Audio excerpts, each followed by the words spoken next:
pouquinho. A palavra vai ser rápida hoje, tá? Uma coisa de 40 minutinhos. Vocês acreditaram, né? Vocês não viram, vocês acreditaram. Repita comigo assim: ame a Jesus na prática. Ô gente, como amar Jesus na prática é algo difícil, viu? É fácil amar Jesus?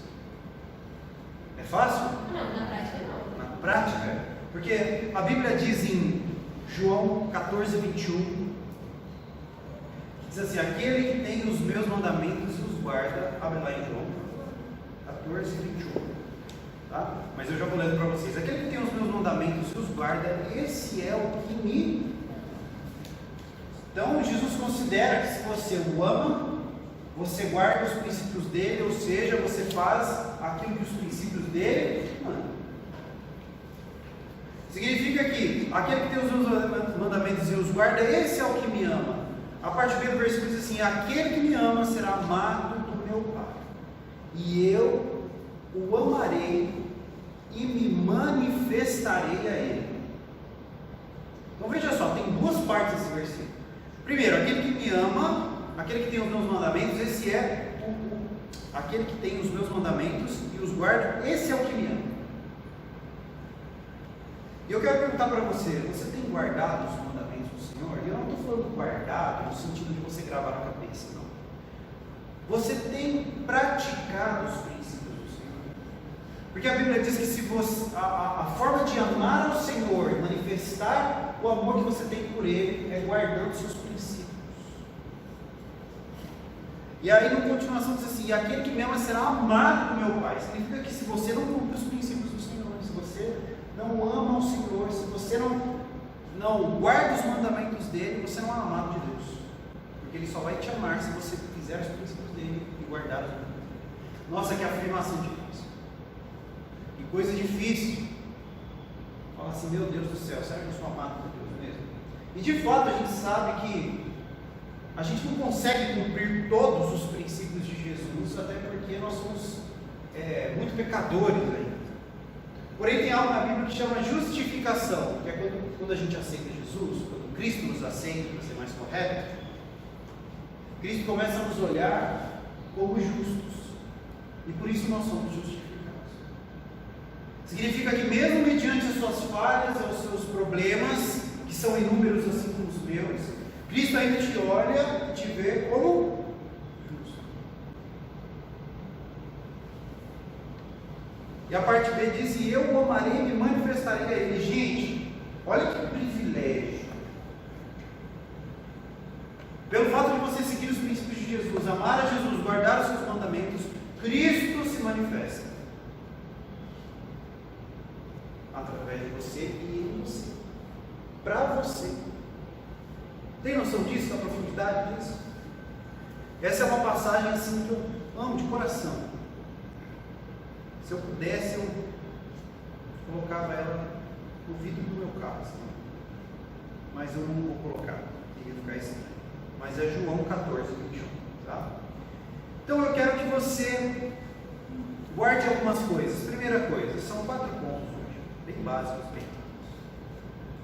Batalhe contra seguir o seu próprio caminho, gente. Os jovens querem decidir seu próprio futuro sem considerar o que Deus quer. Mas quem ama Jesus busca sua direção antes de tomar decisões importantes. Gente, decisões importantes envolvem todas as decisões da vida. Quando se trata de Jesus, se trata de qualquer decisão. Não, a gente às vezes acha que a gente busca Deus só em grandes decisões. Deus só vai ligar para mim quando eu vou tomar grandes decisões. Ah, eu vou, não sei, mudar de escola, uma grande decisão para você. Ou escolher a faculdade, uma grande decisão. Ou se eu vou me casar com um carioca, uma grande decisão. Será que eu caso ou não? Ou será que eu vou namorar com uma pessoa tal? Aí a gente busca Deus. A gente fala, grandes, na verdade não é assim, gente. Eu já falei algumas vezes aqui, a Jaque já falou isso aqui. Quantas vezes as pequenas decisões, coisas pequenas, como detalhes da nossa vida, como uma vaga de estacionamento. Gente, tem uma menina de fé, eu já falei aqui, é a Jaqueline. Ela acha fé fé onde eu não acho fé. Ela acha pequenas decisões, ela coloca Deus em coisas que eu falo assim, Deus está em azul para isso aqui, tem tanta coisa para fazer, se a gente vai ligar para a vaga de estacionamento, a gente vai fazer compra aqui, pague menos, e aí a gente entra no estacionamento toda vez, a primeira coisa que a gente fala, Deus, uma vaga para a gente, aí eu sou meio revoltado, eu já falo assim, como dá Deus com a vaga de estacionamento, bem? Deus tem tanto, 50 mil vagas aqui. Não, mas eu quero lá na frente. Aí eu falo, tá bom. E aí eu entro e aí saio no carro. Para fechar minha boca. Você fala assim, vai, tonto, passa lá. Ou sua esposa. E aí várias vezes isso aconteceu em pequenos detalhes. Deus, Ele quer que você inclua Ele em todos os detalhes, as decisões da sua vida. Os princípios de Jesus, eles são para todos os aspectos, para pequenas decisões. Gente, há coisas no meu casamento, que a Jaque queria fazer um casamento que eu achava tão assim, eu falava, bem, isso não tem necessidade. Ela falava, não, eu vou orar para Deus, o jeito de colocar o buquê ali, a Jaque é muito detalhista. Eu falava, não precisa, não, eu vou orar para Deus. Aí vinha uma pessoa do além e falava assim, ó, eu queria colocar um buquê na sua mesa e eu vou pagar. Pode ser. Então, pequenas decisões, Cristo quer saber. Cristo quer que você compartilhe com Ele. Quer que você envolva Ele em pequenas decisões. Então, coloca todas as decisões da sua vida, coloca sempre diante do Senhor, Senhor, eu quero isso aqui, me ajude. Senhor, eu não sei como agir com meu pai e com a minha mãe nessa situação. Coloque Jesus. Coloque Cristo em tudo, envolva em todas as áreas da sua vida. Você vai precisar. Em todos os princípios de compromisso. Outra coisa, batalha contra obedecer apenas quando é fácil. Gente, é difícil obedecer Jesus nos momentos mais difíceis. Talvez você fale assim, mas eu obedeço, eu não falo palavrão, eu não brigo com ninguém, eu sou uma pessoa de direito, não estou roubando, não estou matando. Mas essas são decisões fáceis de você tomar, né? São decisões fáceis. Convenhamos que, né? Se você mata alguém, você é um assassino, se você xinga alguém, você é uma pessoa mal educada. Essas são decisões que o mundo também tem. Mas nós, servos de Jesus, é diferente. Nós, servos de Jesus, tomamos decisões não só quando é fácil, mas quando é difícil também, através de Jesus. Quando você for manipulado, ou quando uma pessoa oferece para você alguma coisa, você fala, não, eu não vou fazer isso, mesmo que eu ganhe muito dinheiro para fazer isso, eu não vou fazer. Ou até mesmo quando a roda de amigos chama para você participar de alguma conversa indevida. Não, isso eu não vou fazer. Ou quando a situação aperta, seja ela financeira ou de saúde, gente.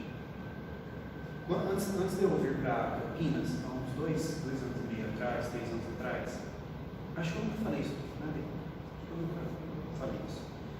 Logo que eu entrei na igreja onde eu frequentava, eu passei por um quadro de depressão muito forte, quase que bati as botas, foi pouco. Talvez isso te surpreenda de alguma forma, acho que eu nunca compartilhei isso. Eu tinha alguns problemas de saúde sérios, difíceis, cara. E aí, o que mais acontecia dentro do meu coração era falar assim, Senhor, eu sei que o Senhor está nisso também. É difícil incluir Deus quando as coisas ficam difíceis, que a gente quer resolver pelo nosso próprio braço. É difícil colocar Jesus ali e falar assim, não, Deus está no controle dessa situação, porque na primeira depressão você já fala assim, Deus não está nem aí para mim, Deus não está ligando para mim, Deus não esqueceu. Vou contar algo muito pessoal que eu nunca contei. A Jaque, durante 8 meses, 6 a 8 meses, ela sustentou a casa sozinha. Nossa casa sozinha. Enquanto eu conseguia levantar daqui.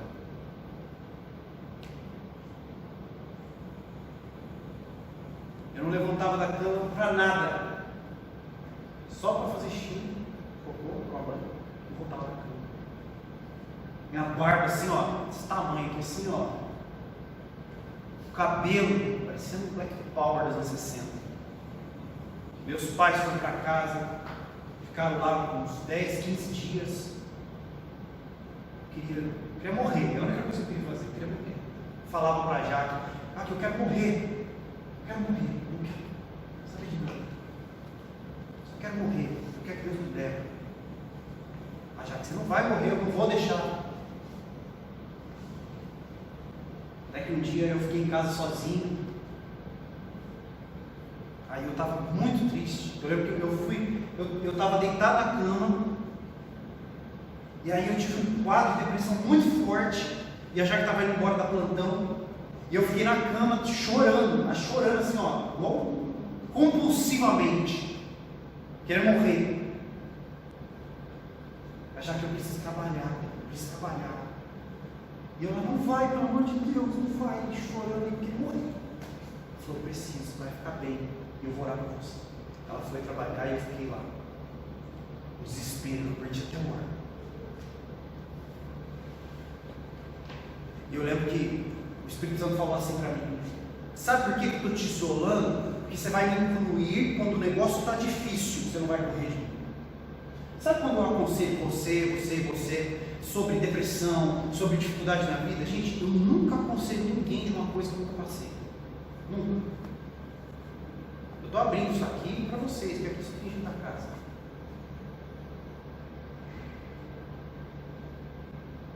Aí eu lembro que o Espírito Santo falou assim, agora que você está sozinho, agora eu vou falar com você. Eu falei, Deus, mas o senhor me liga para mim. Um livro? Então, abre sua Bíblia aí e começa a escrever. Abri minha Bíblia, tinha os post-it azul, sabe? Os post-it de escola, grandinho assim, ó. E falou, tudo que eu falar com você vai escrever nesse post-it grudado lá da sua parede. Então, lá. E eu fui escrevendo. Escrevi todas as minhas dores, minhas dificuldades. Tirava um post-it e colava na parede. Tirava um post-it, escrevia na parede. E aí todas as minhas dores, dificuldades, minha depressão, fui colocando tudo aqui. Fui colando.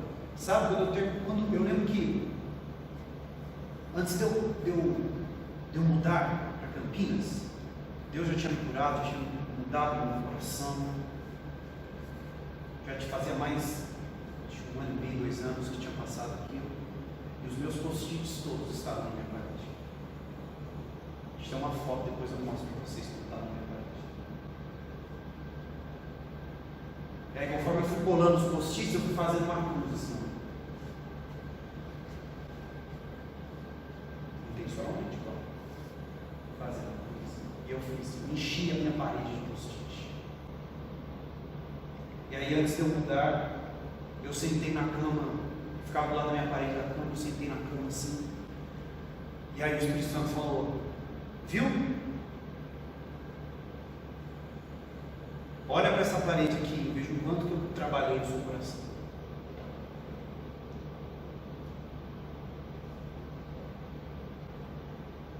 Eu confesso a vocês que minha alma quase... Eu lembro que eu falava para a Jaque, falava assim, já que eu vejo a vida preto e branco, tanto, nossa, não tinha sentido nenhum. Tinha largado a sala de aula, tinha largado um monte de coisa. E aí a Jaque pegou e falou assim, Deus só vai arrancar de você certos problemas. A Jaque ela não fala muito, quando ela fala, ela vem rasgando eu. Ela só vai arrancar, Deus só vai arrancar certos problemas quando você aprender a lidar com eles.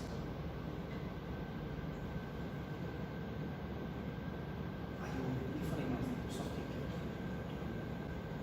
É isso.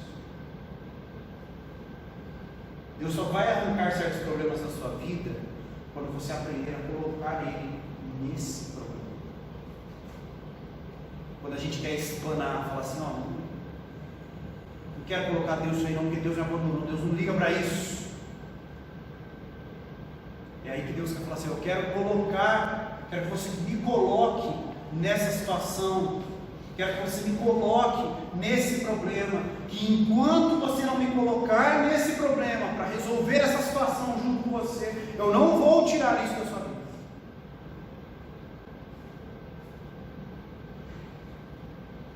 Coloque Cristo nessas situações, nas situações difíceis, não só nas fáceis. Nas decisões fáceis é muito fácil, o mundano também faz isso. Oh Deus, me ajuda aqui e tal. Mas quero ver você colocar Cristo na situação onde o barco está quase afundando. Quero ver você colocar Cristo no momento que o negócio está difícil de verdade, que o coração está saindo pela boca. Você fala: Deus, perdi o sentido. Quando você sair dessa situação, você volta 2, 3 vezes mais forte. Porque você não se fortaleceu como o mundo fala para você se fortalecer. Sair forte dessa situação. Não. Você saiu dessa situação fortalecido por Cristo. Ele fortaleceu você e te ensinou para mim. A depressão quase me matou um pouco. Só que sabe quando ela passou? Voltando no começo, quando eu estava escrevendo lá os post-its que a Jaque tinha ido trabalhar plantando, eu liguei a televisão e ouvi uma palavra do pastor. O Espírito Santo me batizou, o Espírito Santo ali no quarto, eu e mais ninguém. E sabe o que eu fiz? Aquilo que eu faço até hoje aqui com vocês. Eu repreendi Satanás. Eu mandei ele embora na autoridade do nome de Jesus. E eu confessei e falei assim: Senhor, eu confesso que sou pecador, mas todo joelho se dobrará, toda língua confessará que Jesus Cristo é o Senhor. E toda depressão, toda dor, toda angústia, eu deixei nos pés de Jesus. E a partir daquele dia, a minha vida começou. E aquilo que eu demorei tanto para entender, que era Cristo que queria que eu colocasse ele ali naquela situação. Em um mês, Cristo mudou a minha vida. Eu levantei da cama, tomei banho, meus pais estavam em casa, fiz minha barba, troquei de roupa, me recompus, peguei minha Bíblia, voltei para a igreja e bati continência para Jesus. Falei: estou de novo aqui. Sabe o que Jesus fez? Falou: amém.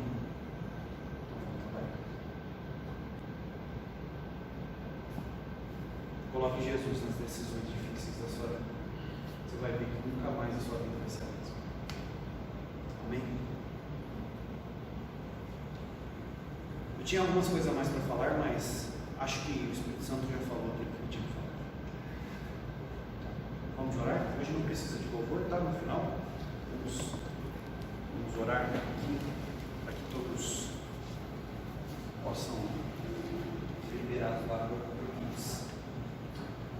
Senhor Jesus, nós estamos diante da Tua presença, Pai. Não existe nada, Senhor Jesus, que saia fora do controle, porque o Senhor está no barco, o Senhor está nas situações difíceis. Senhor Jesus, sei que muitas vezes o Teu trabalhar é tão difícil, tão dolorido. Senhor Jesus, o Teu trabalhar muitas vezes nos isola, nos deixa tão assim, apreensivos. Mas, Pai, nós sabemos que tudo que o Senhor faz, existe um propósito, existe uma forma de moldar a qual nem a gente mesmo sabe, nem a gente mesmo imagina. O Senhor conhece nosso coração de um jeito que a gente não imagina. A Tua palavra diz que o Senhor perscruta nosso coração. Significa que o Senhor vai em cada lugarzinho da nossa mente, do nosso coração. O Senhor sabe cada detalhe. Senhor Jesus, por isso, muda cada detalhe do meu coração, muda cada detalhe de cada um aqui. Senhor Jesus, molda o coração de cada um de nós, Jesus, se for necessário, Pai, se for necessário para trazer-nos de volta, se for necessário para trabalhar em nós, coloque no Senhor Jesus na posição que o Senhor quiser, coloque no Senhor Jesus da forma que o Senhor quiser, coloque no Senhor Jesus aonde o Senhor quiser. Se for para trabalhar em nós, Senhor Jesus, quebranta nosso coração, quebra no Senhor Jesus, quantas vezes precisar e nos faz novamente, porque Senhor Jesus, nós somos como vasos na mão. Nós somos como vasos, Senhor Jesus, sendo moldados por Ti. Se for necessário, Jesus, quebra-nos e nos faz de novo, até que venhamos a entender quem o Senhor é, o Teu propósito, o Teu amor, Senhor Jesus. Se for necessário, para que amemos mais a Ti, confiemos mais em Ti, para que nos prostremos mais em Ti, Senhor Jesus, nos faz de novo quantas vezes precisamos, até que nosso coração seja preenchido totalmente pela Tua graça, até que os nossos olhos só enxerguem quem o Senhor é e não as outras coisas, Senhor Jesus, até que tenha um momento em que nós não vejamos qualquer outra coisa senão o Senhor, Senhor Jesus, nem que muitas vezes, Senhor Jesus, pareça que o Senhor vai nos matar, Pai, mas Senhor Jesus, se for para morrer e glorificar o Teu nome, que seja, mas Jesus, não deixa, Senhor Jesus, a gente viver uma vida comum, como meros frequentantes de igreja. Senhor Jesus, não deixa, Pai, a gente viver uma vida igual a que muitos vivem lá fora, ou até mesmo dentro das igrejas, que sentam nos bancos, ouvem uma palavra de domingo, ou durante a semana e voltam para suas casas, vivem do mesmo jeito, da mesma forma. Jesus, não deixa isso. Nós não queremos ser meros frequentadores de igreja, Senhor Jesus. Nós queremos, Senhor Jesus, ser trabalhados, moldados, preenchidos pela Tua presença. Nós queremos ser servos e servas do Senhor, a ponto, Senhor Jesus, de que toda a nossa família, toda a nossa vida seja transformada. Senhor Jesus, torna-nos, Senhor Jesus, reais, Senhor Jesus, amantes da Tua palavra, da Tua cruz. A gente ama o Senhor acima de todas as coisas, o Teu reino acima de todas as coisas. Transforma nosso coração, Senhor Jesus. Se for necessário, Pai, quebra-nos e nos faz de novo, quantas vezes precisar, até que venhamos entender o Teu reino. Em nome de Jesus. Amém. Está pregando, uma última coisa que eu vou falar. Quando Jesus está pregando, em Mateus relata isso, aí Jesus está falando que Ele é o Cristo, que Ele é realmente o Filho de Deus para essa multidão. E aí Pedro se levanta, eu já preguei sobre isso, ele diz assim, João se levanta e diz assim: duras são essas palavras, quem pode ouvir, quem pode suportá-las? Isso para os discípulos falando que as palavras de Jesus eram duras. Duras são essas, quem pode ouvir, quem pode suportá-las? E Jesus fala assim: ah é? Você achou ruim? Porque um monte de gente começou a levantar e ir embora com essas palavras de Jesus. Ele falou: pode ir também. Aí Pedro fala assim: Senhor, para onde iremos se só Tu tens as palavras de vida? Não importa quão duras as palavras de Jesus são, o que importa é o quanto nós vamos repetir dia após dia para Jesus, dizendo assim: Senhor, para onde nós iremos se só Tu tens as palavras de vida? Repitam isso constantemente, porque muitas vezes as palavras de Jesus são duras para nós, mas isso não quer dizer que Ele não nos ama, muito pelo contrário, quer dizer que Ele nos ama acima de todas as coisas. Só que, como eu sempre falo, Jesus não é a nossa mãe, que passa a mão na nossa cabeça, que alivia a barra muitas vezes. Jesus, Ele é Deus, e se for necessário pegar leve, pegar pesado, Ele vai pegar pesado, Ele não vai pegar leve. As palavras são duras, mas a gente é bondade de qualquer forma. Amém? Deus abençoe a todos.